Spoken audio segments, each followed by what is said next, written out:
नमस्कार दोस्तों, मैं सतीश साहनी आप सभी का स्वागत करता हूं हमारे channel learn and earn academy पर। तो दोस्तों, आज मैं आप सभी को एनसीबी क्या है उसके बारे में बताने जा रहा हूं। भारत में आजकल एनसीबी शब्द काफ़ी प्रचलित हो गया है। आजकल आपने कई बार अखबारों, टीवी पर, न्यूज़ चैनलों में सुना होगा और पढ़ा होगा कि एनसीबी ने कई जगहों पर छापेमारी की और एक बड़े गिरोह का भांडाफोड़ किया। पर ज़्यादातर लोगों को ये नहीं पता होता कि एनसीबी है क्या, एनसीबी का फुल फॉर्म क्या होता है, इसके कार्य क्या है और यह कैसे काम करता है। और साथ ही में आज मैं आपको बताऊंगा कि आप एनसीबी ऑफिसर कैसे बन सकते हैं और एनसीबी का आदर्श वाक्य यानी कि उसका मोटो क्या है। तो आज का ये वीडियो देखने के बाद एनसीबी के बारे में आपके सारे डाउट खत्म हो जाएंगे। तो चलिए बिल्कुल भी देरी ना करते इस वीडियो को शुरू करते हैं। अगर वीडियो अच्छा लगे तो लाइक ज़रूर करिएगा और हमारे channel learn and earn academy को सब्सक्राइब ज़रूर करिएगा। तो सबसे पहले हम जान लेते हैं कि एनसीबी होता क्या है। पहले मैं आपको बता दूं नारकोटिक्स क्या है। नारकोटिक्स एक प्रकार का पदार्थ होता है जिसका इस्तेमाल नींद या बेहोशी के लिए किया जाता है। इसका उपयोग औषधि के रूप में दर्द से राहत के लिए किया जाता है। दूसरे शब्दों में जाने, ये एक ऐसा पदार्थ है जिसका सेवन करने पर मनुष्य की सामान्य कार्य प्रणाली पर प्रभाव पड़ता है और इसका उपयोग अवैध तरीके से किया जाता है। एनसीबी यानी कि नारकोटिक्स कंट्रोल ब्यूरो भारत की एक केंद्रीय लॉ इन्फोर्समेंट एवं खुफिया यानी कि इंटेलिजेंस एजेंसी है जो कि ड्रग तस्करी, नशीले पदार्थ इत्यादि से लड़ने और अवैध नशीले पदार्थों को दुरुपयोग से रोकने का काम करती है। यह भारत सरकार के केंद्रीय गृह मंत्रालय के अंतर्गत आता है। इसकी स्थापना 17 मार्च 1986 को narcotics, drugs and psychotropic substance act 1985 के द्वारा की गई थी।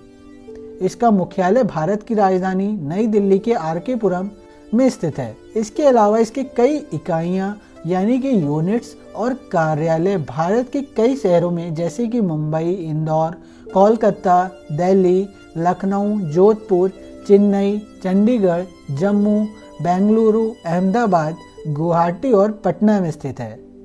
इसके महानिदेशक भारतीय पुलिस सेवा यानी कि आईपीएस या फिर इंडियन रेवेन्यू सर्विस के अधिकारी यानी कि आईआरएस और वर्तमान में इसके महानिदेशक सत्यनारायण प्रधान जी हैं। एनसीबी सेक्शन 24(1) सूचना के अधिकार अधिनियम 2005 के दायरे से बाहर है। इसका मतलब यह है कि आप और हम इसकी आरटीआई के माध्यम से नहीं निकाल सकते हैं। एनसीबी भारत के सभी राज्य और भारत के कई केंद्रीय विभागों और साथ में कई अंतर्राष्ट्रीय एजेंसी के साथ मिलकर काम करती है और इसकी रोकथाम के लिए ये सुनिश्चित करती है कि ड्रग, नशीले पदार्थ इत्यादि की तस्करी और खरीद बिक्री ना हो।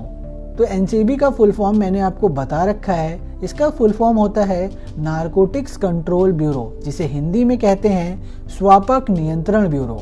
तो एनसीबी के कार्य क्या क्या होते हैं? इसका मुख्य कार्य ऑल इंडिया लेवल पर ड्रग, नशीले पदार्थ इत्यादि की अवैध तस्करी को रोकना।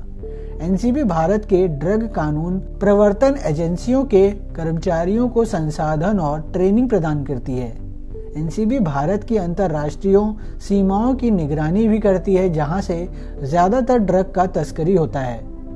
ये भारत के प्रमुख एजेंसी जैसे कि कस्टम एंड सेंट्रल एक्साइज, राज्यों के पुलिस, सीबीआई एवं केंद्रीय आर्थिक खुफिया एजेंसी और अन्य महत्वपूर्ण एजेंसी के साथ मिलकर काम करती है ताकि ड्रग तस्करी को रोका जा सके। साथ ही में खुफिया जानकारी इकट्ठा कर उसे प्रसारित करना। कई प्रमुख अंतर्राष्ट्रीय एजेंसी जैसे कि इंटरपोल, यूएनडीसीपी, आईएनसीबी इत्यादि के साथ मिलकर काम करना और ड्रग, नशीले पदार्थ की तस्करी को रोकना। तो चलिए अब मैं आपको बताता हूँ कि एनसीबी का मुख्यालय कहाँ पे है, यानी कि इसका हेडक्वार्टर कहाँ पे है। वर्तमान समय में एनसीबी का मुख्यालय भारत की राजधानी नई दिल्ली के वेस्ट ब्लॉक नंबर 1 आरके पुरम न्यू दिल्ली में स्थित है और वर्तमान समय में इसके महानिदेशक सत्यनारायण प्रधान जी हैं एवं उप महानिदेशक RN श्रीवास्तव जी हैं। तो अब बात आती है कि एनसीबी में जॉब कैसे पाएं। एनसीबी में विभिन्न पदों जैसे कि intelligence officer, surveillance assistant, telecommunication operator, अधीक्षक, महानिदेशक, उप महानिदेशक, इत्यादि पदों पर बहाली ज़रूरत पड़ने पर होती है। कैंडिडेट्स के पास 12th ग्रेजुएशन का डिग्री होना अनिवार्य है और न्यूनतम आयु 18 वर्ष होना अनिवार्य है। अधिकतम आयु सभी पदों के लिए अलग अलग होती है। एनसीबी के महानिदेशक और उप महानिदेशक रैंक के अधिकारी इंडियन पुलिस सर्विस यानी कि आईपीएस और IRS Indian revenue service officer होते हैं और इसमें बहुत से पदों पर बहाली अर्धसैनिक बलों की होती है, इसलिए इसकी ज़्यादा जॉब की वैकेंसी नहीं निकलती है। जो भी कैंडिडेट्स एनसीबी में जॉब के लिए आवेदन करते हैं उन्हें लिखित परीक्षा और साक्षात्कार में पास होना पड़ता है। इसके बाद मेरिट में आने के बाद उन्हें विभिन्न पदों पर बहाल किया जाता है।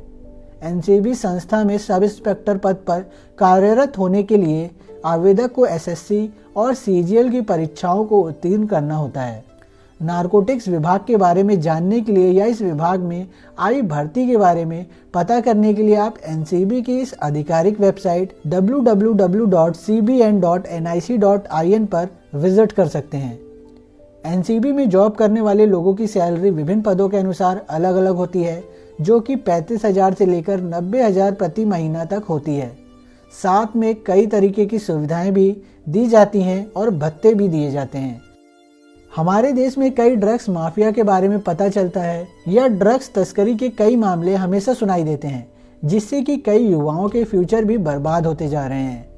लोग पैसों के लालच में इस नशीले पदार्थों की तस्करी में शामिल होते जा रहे हैं। इसी के रोकथाम करने के लिए एनसीबी यानी कि नारकोटिक्स कंट्रोल ब्यूरो का स्थापन किया गया था और एनसीबी अपना कार्य बहुत ही अच्छे से करती है और जो नशीले पदार्थ का तस्करी करते हैं उनको पकड़ के सजा दिलवाना और मादक पदार्थों को खत्म करना इनका मुख्य कार्य है। तो दोस्तों, उम्मीद करता हूँ आपको एनसीबी के बारे में बहुत कुछ जानने को मिला होगा और आप अच्छे से समझ गए होंगे कि देश में एनसीबी विभाग किस प्रकार अपनी भूमिका निभाता है और देश हित के लिए एनसीबी अत्यधिक महत्वपूर्ण है। तो दोस्तों, आप इस वीडियो को ज़्यादा से ज़्यादा सोशल मीडिया पर शेयर करें और अगर वीडियो अच्छा लगा हो तो लाइक ज़रूर करिएगा और मेरे channel learn and earn academy को सब्सक्राइब ज़रूर करिएगा। मैं बहुत ही जल्दी एक ऐसे ही वीडियो के साथ फिर आप सभी को मिलता हूँ। तब तक के लिए आप सभी अपना ख्याल रखें, खुश रहें। धन्यवाद।